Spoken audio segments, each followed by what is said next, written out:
of plantation life as it existed in the 18th and 19th century, or you could see the great marker of Pierre Charles Lassalle, the architect of Washington, D.C., who laid out the city and planned its existence, or you could go into the bookstore. Vehicles are coming through the stop approximately every 20 to 30 minutes. So once you drop you off within the next 20 to 30 minutes, another vehicle will be coming through to pick you up and take you to the next location, eventually getting you back to the Welcome Center.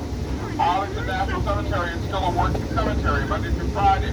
There are anywhere from 10 to 30 funerals that will take place on the cemetery grounds on Saturdays, anywhere from 5 to 10 funerals.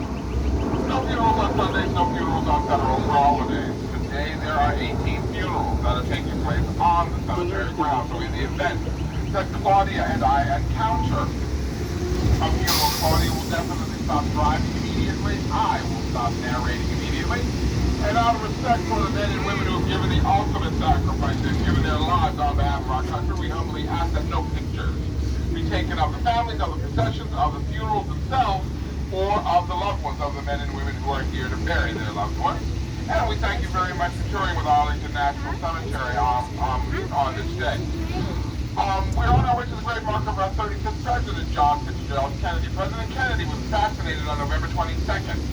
1963 in Dallas, Texas, and President Kennedy was buried here on the grounds of Arlington National Cemetery on November 25th, 1963, but President Kennedy was not originally intended to be buried here.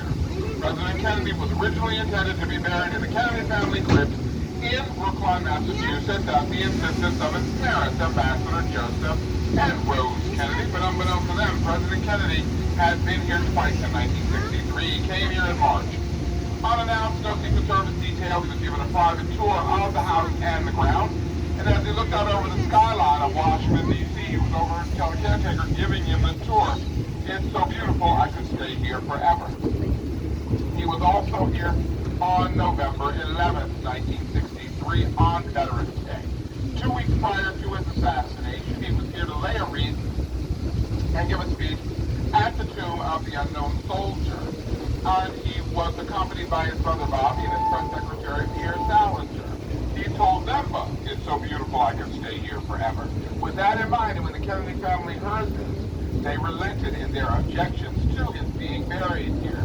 Now, as we go down the hill, please, ladies and gentlemen, take a look over on the driver's side of the vehicle. And as we go through the intersection, we'll be crossing over Custis Walk. Custis Walk bisects the cemetery from north to south, from north at Arlington House on the passenger side, south all the way down to the Ord White Cell Gate. If you take a look on the driver's side of the vehicle, look up the steps over on the right-hand side of the trees. Behind those trees is the sarcophagus of Captain Robert Todd Lincoln.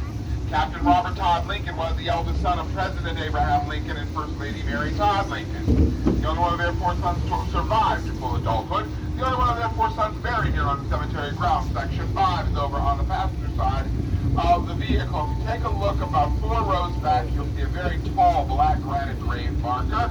Has stones on top of it, and Star of David etched into the middle of it. That is the grave marker of Associate Justice Ruth Bader Ginsburg, the second woman to be appointed to the Supreme Court, behind the memorial of Senator Weeks. 2 rows back, you'll see another black granite grave marker. That is Associate Justice Thurgood Marshall. Thurgood Marshall was the first African-American Associate Justice appointed to the Supreme Court in 1967 by then President Lyndon Baines Johnson. Now, the marble walkway that you see over on the passenger side of the vehicle will take you up to the eternal flame of President John Fitzgerald Kennedy.